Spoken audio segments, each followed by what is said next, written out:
everyone, I am Justina Paris and I welcome you all to today's daily news analysis. आज है 6 November 2024 and we're going to be seeing important articles from the Hindu, the Indian Express and various other important newspapers from CLAT perspective. तो आइए शुरू करते हैं. पहला article है, it is with regard to an article in the Indian Express जो कहता है with regard to something about private property. So let's understand this article in a little detail. तो यहाँ पे एक 1978 का एक रूलिंग पहले हुआ करता है. I'm going to talk to you about a little background, okay? तो 1978 में एक केस था, okay, that is the Reddy versus state of Karnataka.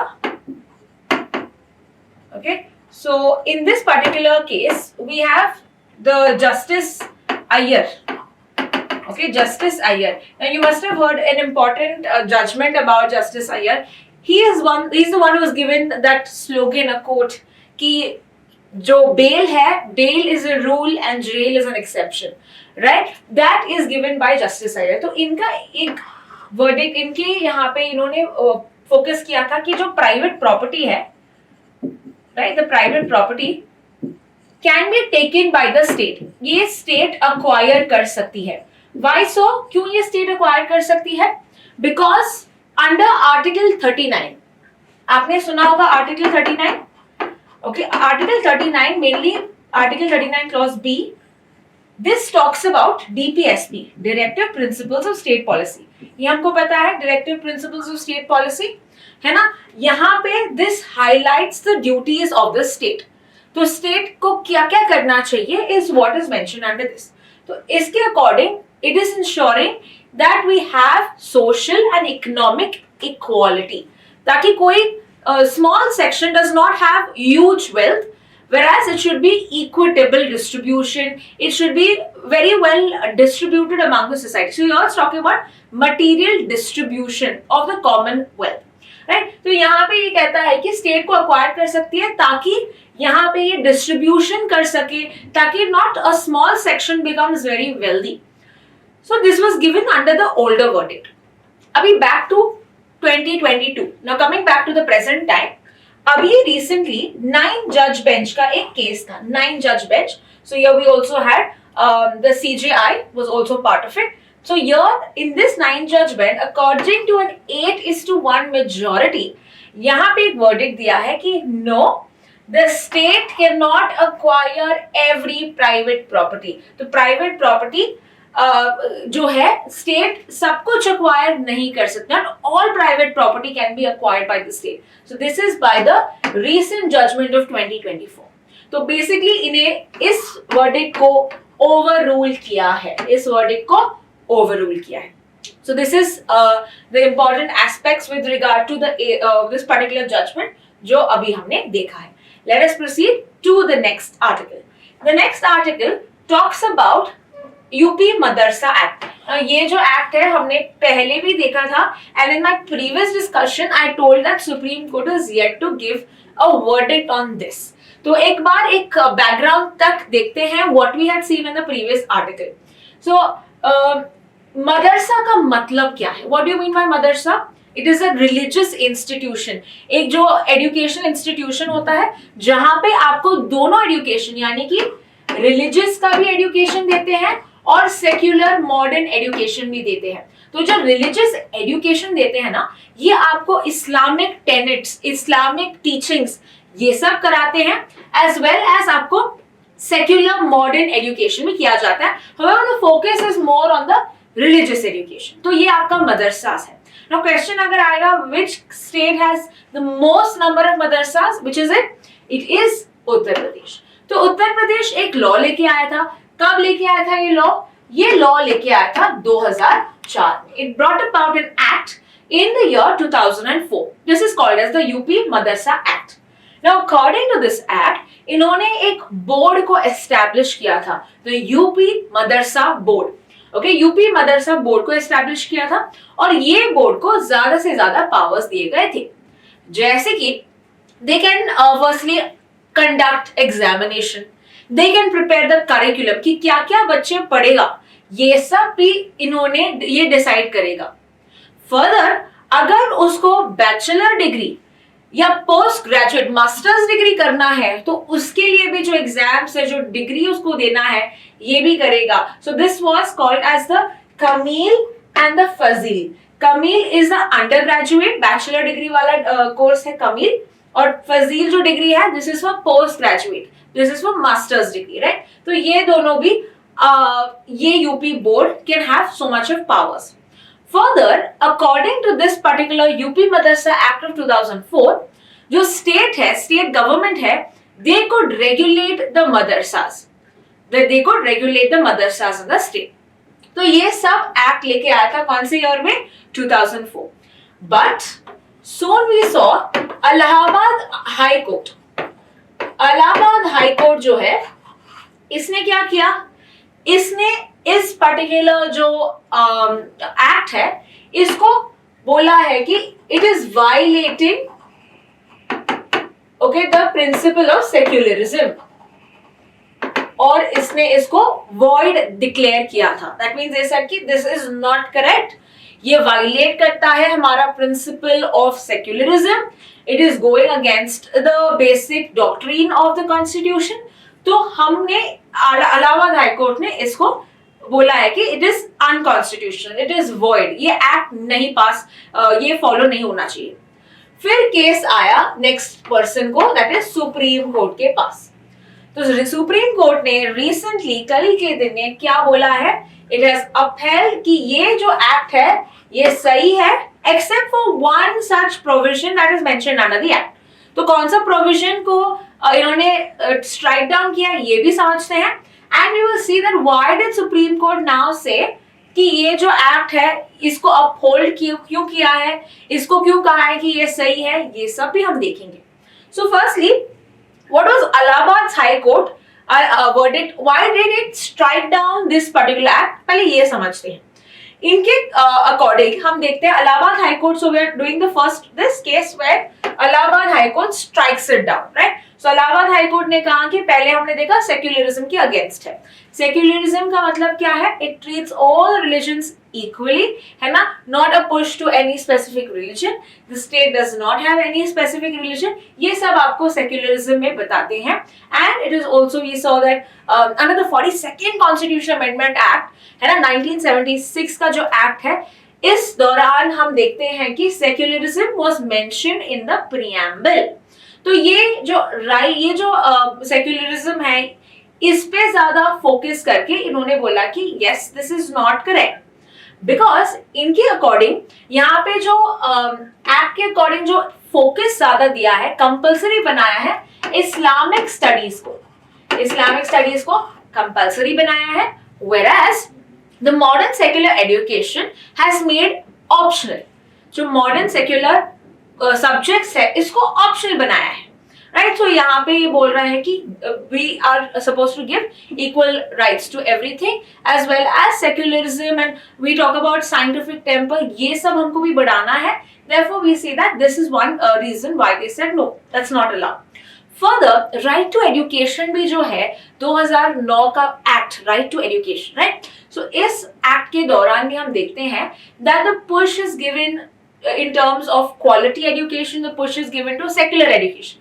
तो ये भी इसके विरोध जा रहा है, because now we focusing on Islamic education, more focus, right. तो इसके अकॉर्डिंग भी हम 2009 राइट टू एजुकेशन एक्ट के दौरान भी अगर वो कह रहा है कि जो 6 to 14 ईयर्स में the right to free and compulsory education, quality education मिलना चाहिए इन मॉडर्न सेक्युलर सब्जेक्ट्स, यहाँ पे ये फोकस हो रहा है इस्लामिक स्टडीज में. So all of these are the various reasons why Allahabad High Court said कि this act should not be passed or this act should be struck down. Now let's understand the verdict of the Supreme Court. Supreme Court ये कहता है, firstly यहाँ पे we talk about education, okay, state governments having the power to make laws. Now that is made possible. State government can make these laws. Why? Because of education जो है it falls under the concurrent list. Concurrent list क्या है? जहां पे दोनों centre और state इसके laws पास कर सकता है. If it was a union list, only the center would have passed. If it was a state list, only state governments would pass. But because it's in concurrent list, दोनों center और state governments इस पे pass कर सकते हैं. Now coming back to the topic where we see that why Supreme Court is saying कि जैसे इसने कहा कि secularism is going against it. Whereas यहाँ पे सुप्रीम कोर्ट कहता है कि it's not going against it, ये बस इसको रेगुलेट करना चाहता है. एज वेल एज ये कोई बेसिक स्ट्रक्चर की डॉक्ट्रिन की अगर हम बात करते हैं, वह secularism is a key component. It's not going against it because we see that यहाँ पे the basic structure doctrine is only applied when you talk about constitution amendments. ये तो एक ऑर्डिनरी लेजिस्लेशन है. सो ऑर्डिनरी लेजिस्लेशन में we don't are not going to check whether it is violating in a case it is creating a grave problem. It's an ordinary legislation. Okay, so यहाँ पे we see that there is no component where they are talking about secularism, and well as there's also an Article 30. आपने सुना होगा Article 30 जब हम fundamental rights कर रहे थे, that is minorities have the power to maintain and manage their own institutions, religious education institutions. तो minorities of our country, religious and linguistic minorities, इनके पास पावर होता है, इनके पास अधिकार होता है that they can manage their relations ताकि हम अपना diversity maintain करें. So all these were the positives, all these were the arguments that were given by the Supreme Court saying that no, this act still remains valid and therefore it has upholded the UP Madrasa Act. तो एक बस हमने पहले भी हमने discuss किया था ये act, and now we have completely understood what is the current verdict. I told you last time कि अभी तक यहाँ पे वर्डिक्ट नहीं दिया था, बट अभी हमारे पास ये वर्डिक्ट है that this act stands hold, okay, stands still. So this is still valid. Now let's proceed to the next article. The next article is with regard to rare diseases. तो पहले समझते हैं कि article क्या है, then we'll go back to understanding rare diseases. Okay, so here we have monopolies, patent monopolies. Okay, so let's understand what is the case about. एक company है Roche. ये जो कंपनी है ये एक स्विस मेडिकल कंपनी है, pharmaceutical company है. इन्होंने एक इंजंक्शन फाइल किया है. Now what is an injunction? Injunction is like a court order. When you're telling that it should be done or it should not be done, that is a court order, injunction. तो यहाँ पे injunction किया है किसके against? और एक company है called as the Natco pharma. Okay, what is this injunction about? इन्होंने कहा है कि आप जेनेरिक मेडिसिन नहीं बना सकते. What is a generic medicine? A generic medicine is a low cost medicine. Okay, low cost medicine but it has good quality. It's only difference is कि वो यहाँ पे कम प्रोडक्शन का कम कॉस्ट होता है. Now what is the reason why generic medicines are cheap and why branded medicines are costly? That's because branded medicines are mainly made by the big pharmaceutical companies, right? जैसे कि सिप्ला है, GSK है, ऐसे बड़ी बड़ी companies कहते हैं. और उनको क्या करना पड़ता है? They spend a lot because उनको clinical trials करने पड़ते हैं, उनको रिसर्च में ज्यादा पैसे वो पंप इन करते हैं, है ना. बार बार वो ट्रायल्स करते हैं, बार बार, मतलब इतना नुकसान होता है, इनका लॉसेस होते हैं या इनका बहुत सारे रिसोर्सेज वो खर्च करते हैं. After then they get that final product, right. So therefore they get a patent. कुछ साल के लिए उनको पेटेंट मिलता है. ना वो patent of course is used by them, उनको मोनोपोली होती है, कोई और कंपनी वो कॉपी नहीं कर सकती है, and they get a lot of wealth because of this patent that they have. But they have research and they have done their part. Marketing करते हैं तो उनके लिए वो स्पेंड करते हैं, and therefore they keep the medicines very expensive. So जब उनका पेटेंट एक्सपायर होता है, नाउ द अदर कंपनीज, जो छोटे कंपनीज होते हैं, फार्मास्यूटिकल कंपनीज होते हैं, now they can replicate the same product, but now they can charge a little lesser cost as compared to that product.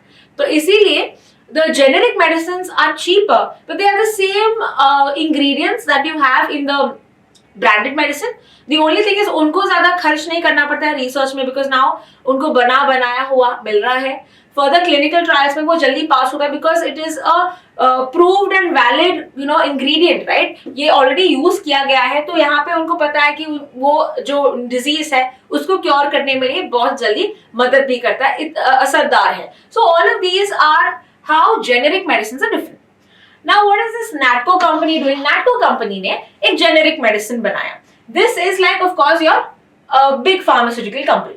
तो ये generic medicine किसके लिए बनाया? They made it for a rare disease and this is a spinal muscular atrophy. A spinal muscular atrophy. Now we will not have to understand what exactly happens with that case, but we understand it's a rare disease. I will explain to you what is a rare disease, but coming back to this again.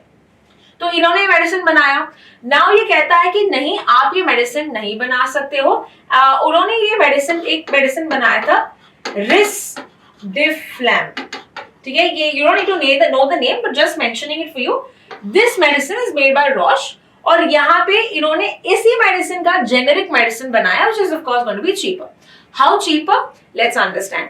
तो ये जो एक bottle है, okay, it's costing 6 lakh rupees. 6 lakh rupees is the cost of a single medicine of risdiplam. So this is how expensive. और ये यहाँ पे उन्होंने पता किया है कि if we do this, okay, generic medicine बनाएंगे, it's going to cost as low as 3,000 rupees. कहाँ 6 lakh, कहाँ 3,000? You see the difference. How they are cheaper, how they are expensive, and the quality of course will remain the same. So यहाँ पे Roche ने कहा है because इनका इस medicine पे इनको पेटेंट मिला है. कितने साल तक ये पेटेंट वैलिड है? The patent is valid till 2035. So obviously it does not want any other company because कोई उनका मेडिसिन तो लेगा नहीं फिर. इसीलिए इन्होंने यहाँ पे फाइल किया है a court order and injunction. So यहाँ पे कुछ एक्टिविस्ट हैं, right? We have activist, health activist होते हैं. तो इन्होंने कहा कि no, we should not have monopolies specifically in these rare diseases. Now why are we focusing on rare diseases? Let us understand. Okay, so when you talk about rare diseases, yeah, let's understand some definition first. Rare diseases, नाम से पता चलेगा कि rare disease is something that is not very common. बहुत rarely आपको मिलेगा किसी में ये disease. That is rare disease. So यहाँ पे it is saying it has a very low prevalence. बहुत कम लोगों में पाया जाता है. कितना कम? अकॉर्डिंग टू WHO कहता है कि if it is less than 1 in 1000 people तो इसको हम रेयर कहेंगे. अगर 1000 लोगों में एक में ये डिजीज पाया जाता है then it is only called as rare. Okay, and they are also called as orphan diseases. तो अगर ये ऑर्फन डिजीजेस आपको मिलता है it's the same thing because they are neglected. यहाँ पे निग्लेक्टेड होते हैं, इसीलिए इसको ये एक डेरोगेटरी टर्म दिया गया है. But we normally don't call this.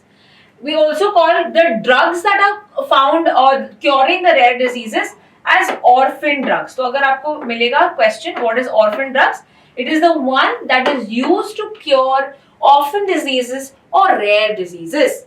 Got it? Now ये जो WHO का डेफिनेशन है it is not widely accepted, यानी कि इट्स नॉट नेसेसरी कि इंडिया भी यही मानता है. जैसे कि यूरोपियन यूनियन की बात करें, यूरोपियन यूनियन सेज कि 5 people, it should be present in less than 5 people in a population of 10,000. Okay, तो यहाँ पे जैसे 1 in 10,000, इन्होंने बोला है 5 in 10,000. Okay, so this is European Union definition. फिर यूएसए कहता है कि those that are found in population 2 lakh की पॉपुलेशन में अगर ये कम पाया जाता है देन यूएस का डेफिनेशन वैसा है. तो every country gives its own definition. क्या इंडिया ने डेफिनेशन दिया है? इंडिया का डेफिनेशन ऐसा है कि वी हैव नॉट गिवन और notified any definition but there is something known as the organisation for rare disease of India. इन्होंने कहा है if it is found less than 1 in 5,000 people, 1 in 5,000 people, then it can be termed as a rare disease. So this is the another organization in India for rare diseases. इन्होंने ये एक standard definition दिया है, but India widely एक definition नहीं maintain करता है. So we've seen about the rare diseases. India में we see that about 1/3, about 33% of the global rare diseases they are found in India. Okay, और इनके नाम भी थोड़े different होते हैं. You don't hear them commonly because it's not found commonly.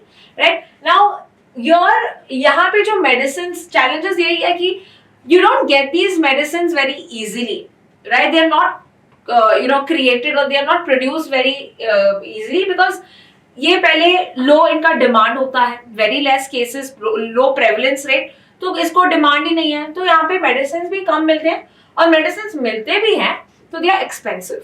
So that are the challenges with regard to the rare diseases. तो यहाँ पे इसीलिए आर्टिकल ने कहा है कि एटलीस्ट रेयर डिजीजेस में मोनोपोली नहीं होनी चाहिए, पेटेंट का सिस्टम नहीं होना चाहिए, कम होना चाहिए, बिकॉज यहाँ पे अफेक्ट कौन है, पेशेंट्स अफेक्ट होते हैं, राइट. उनका जो इकोनॉमिक लेवल है ये और भी गिर जाता है, because they are not able to afford 6 lakh का bottle, right. So this is what the activist say. India ने क्या किया है, इंडिया ने एक प्लान भी दिया था, national plan on rare diseases. 2021 का ये प्लान है, where they said that we will try to do the diagnosis, prevention and treatment of rare diseases by having these निदान केंद्रस, ठीक है, निदान केंद्रस. Whereas also they said कि हमें 50 lakh rupees का support देंगे to those patients who are experiencing these rare diseases. उन्होंने categorisation भी किया था of rare diseases, category 1, 2 and 3, where they say that कुछ diseases that are low prevalence, as well as they take a longer time to cure. Some things that जो यहाँ पे medicines available नहीं है वो एक कैटेगरी में आते हैं. Third category is where you find that it is super expensive to cure it. तो ऐसे कैटेगरीज उन्होंने दे दिया है with regard to the national policy on rare diseases. So ये था पूरा article on rare diseases and the patent monopolies on them. Let's proceed to the next article. This is with regard to Iran and Russia ties. तो अभी क्या किया है, Russia का एक रॉकेट है, ये रॉकेट जो है it's called the Soyuz. Okay, ये किसका रॉकेट है, ये रॉकेट है रशिया का. तो इस रशिया के रॉकेट ने 2 ईरान के सैटेलाइट्स को स्पेस में भेजा है. What is the name of the satellites? This is Kowsar and Hodhod. Okay, Kowsar and Hodhod. I write it down for you. Kowsar and Hodhod. Okay, HOD.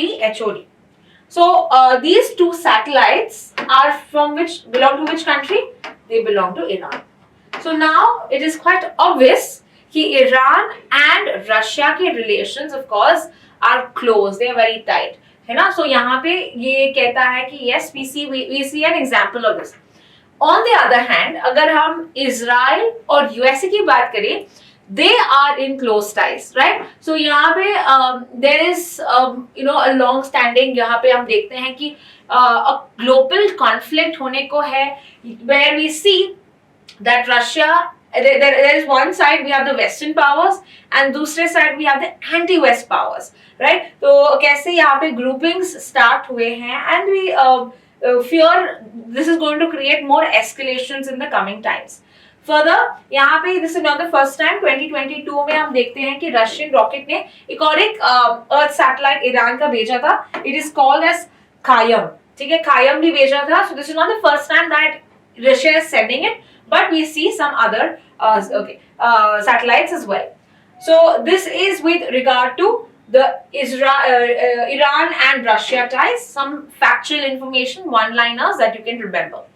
The next article that we understand is with regard to the US president elections. तो ये कौन से president के voting के लिए है?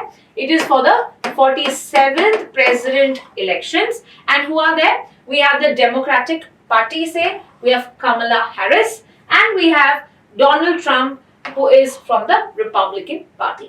Of course, if you are seeing अभी एक जो recent अगर हम information देखते हैं, we see that Trump is leading, but we will still wait for the final verdict, and we will let that we will inform that to you in the next class. That's tomorrow. तो अभी के लिए हम देखते हैं about this. Now, of course, there's not much to discuss today, but we will discuss another missile जो यहाँ पे टेस्ट कर रहे हैं. कौन टेस्ट कर रहा है?